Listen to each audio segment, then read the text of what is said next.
Hey, friends, and welcome to the Vibra Living Podcast. I'm Jodi, therapist, coach, and wellness advocate. And I'm Abby, coach and adventure enthusiast. Today, we're going to be talking about self compassion versus self esteem.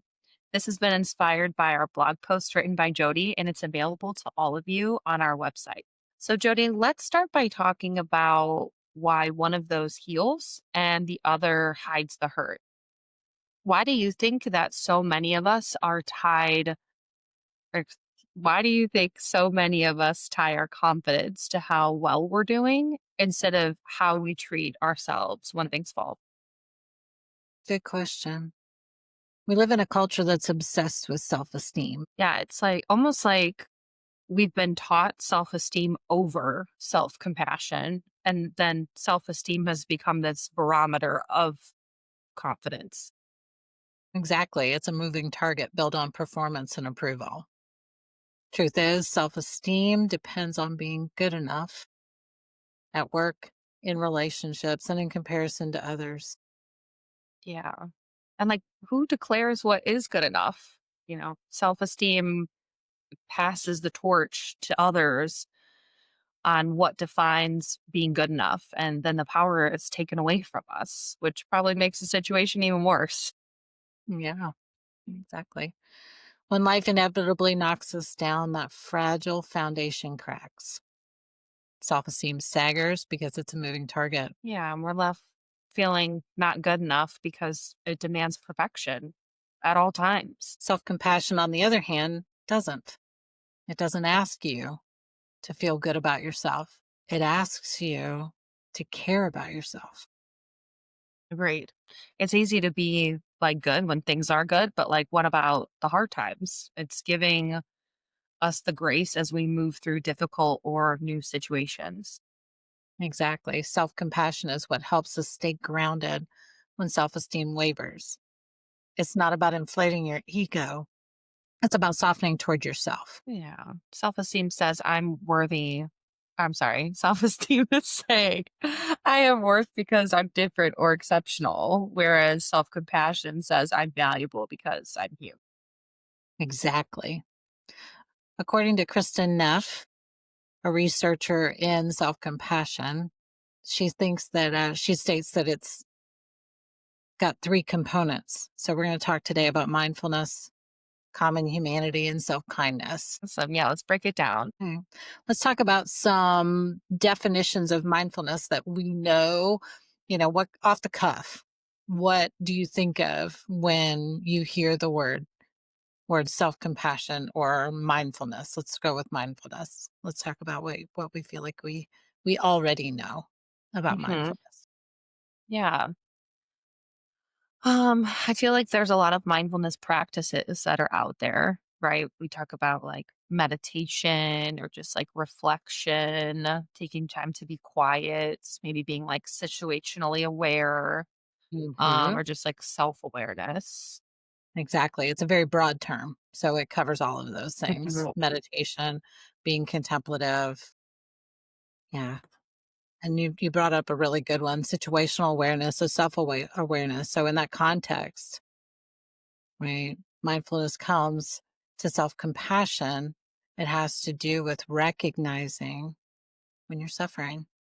That Yeah, means feelings or experiences without over identifying with it. right. Yeah, so like in other words, like not attaching the feelings you're experiencing, the thoughts that you're having, as like your identity that like, oh, I'm now this person because like I'm feeling angry or I'm feeling overwhelmed or I messed up.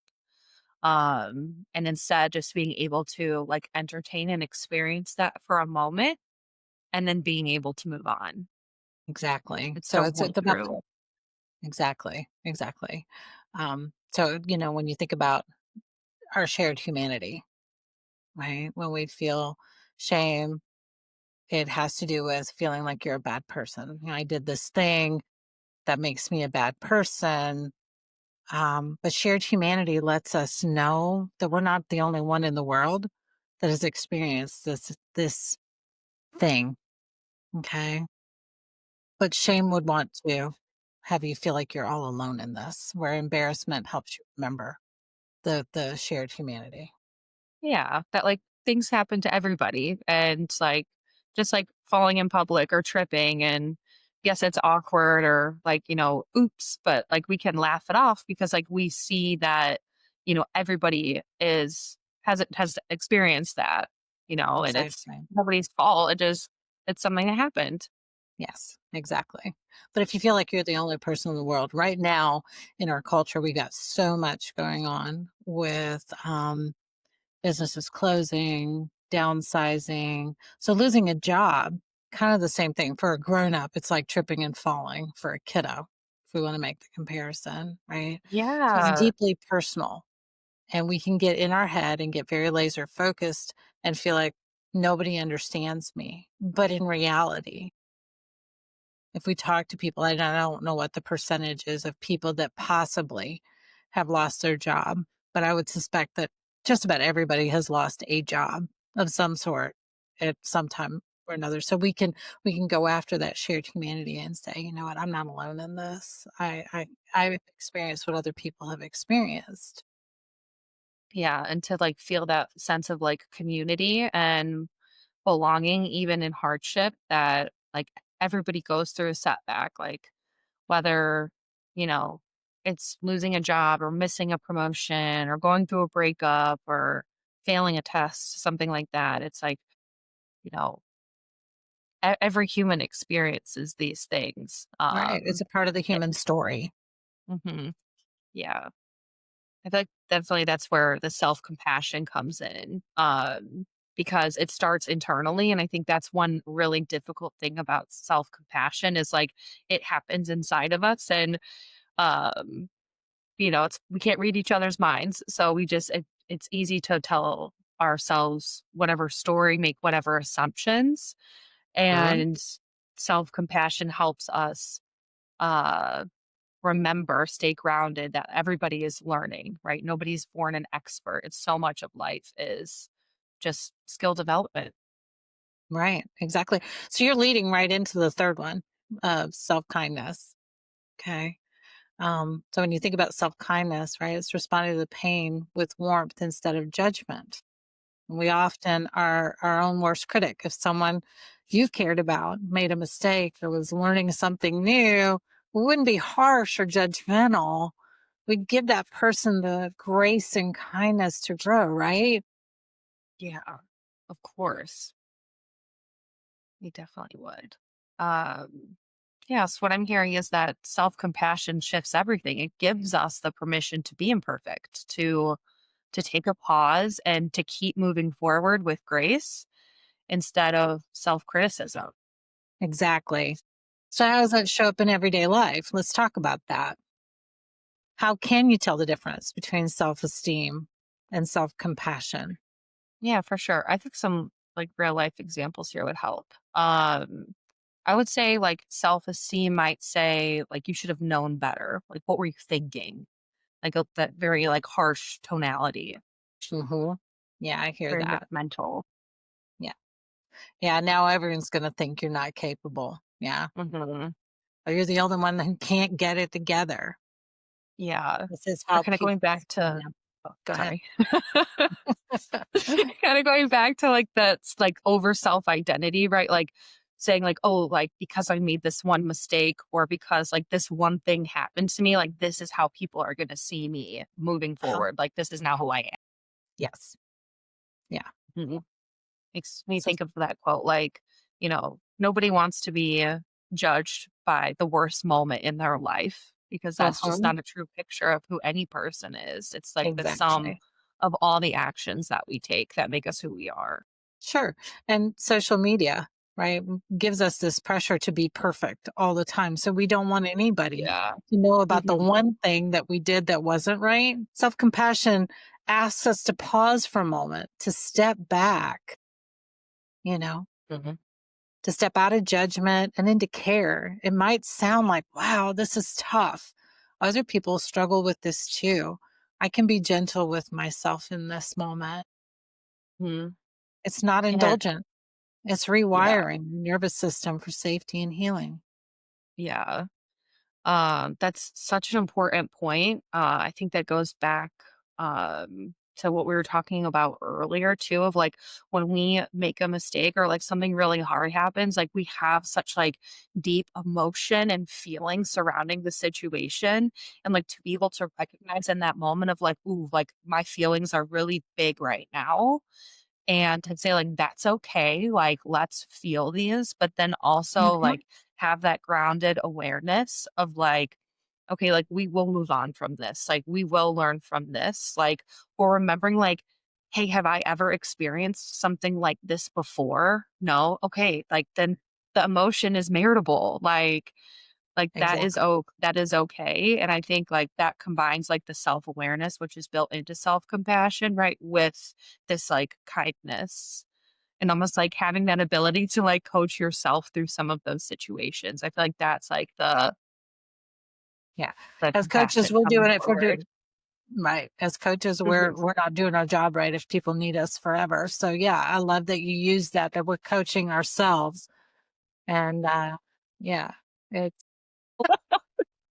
so all right. So yeah, so it's not indulgent.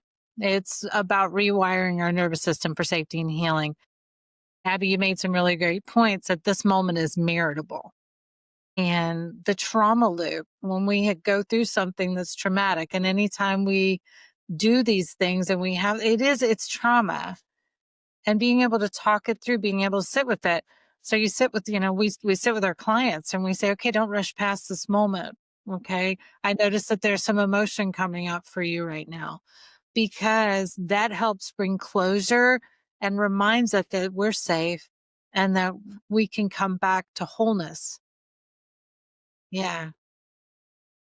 Yeah, and just to, like, keep learning through that experience and that it, like it doesn't just happen in one moment, like, it takes time. So I feel like that's another thing with, like, the self-compassion too and, like, the self-kindness is, you know, I've had friends who have lost loved ones, like, so much earlier in life than, Hmm. the normal person typically does in this lifetime, and, like, I've had conversations with them if they're, like, so frustrated that they're still feeling grief, like, a year later, even, like, 8 years later, and that self-compassion, helps, I feel like reminds us in those, like, in a situation like that, like, this is not life is not a linear process. It's just Right. a bunch of Grief is like definitely not linear. mhm, You go yeah, forward, you go back, you hip hop around, and I love that that is life, and I love that you brought mhm, those two pieces together. That's powerful. mhm. Alright, so let's recap a little bit. Um, okay, so we've been told that boosting self-esteem will make us happier. But the truth is, self-esteem often depends on being good enough. And when life knocks us down, that confidence can crumble really fast. And that's where self compassion steps in. It's not about our ego or achievement, it's about kindness, connection, and courage. It's the practice of giving ourselves the same grace we would offer somebody that we care about. Yeah. So when we practice self-care, self-compassion, we reduce anxiety and shame and perfectionism. We build emotional resilience. So when we practice self-compassion, we reduce anxiety and shame and perfectionism. We build emotional resilience, the capacity to stay grounded when we fail, fall short, or feel unworthy. The research is clear. Self compassion leads to greater motivation, better relationships, and improved well being. Yeah. And here's the real magic. Self compassion isn't about letting yourself off the hook. It's about getting back on track with understanding instead of criticism. When the inner critic starts shouting, self compassion invites us to listen and learn and love ourselves through the lesson. Right? You don't need to be perfect to be worthy of kindness. You just need to be present. If today's conversation resonated with you, make sure you're part of our inner circle. Subscribe to our newsletter to get reflections, resources, and next week's topic straight to your inbox. And for early access to new episodes and bonus content, subscribe and visit our website at vibrantliving.solutions. Thanks for listening and for being part of this vibrant community. Until next time, stay grounded, stay compassionate, and keep living vibrantly. Most of all, take care of you.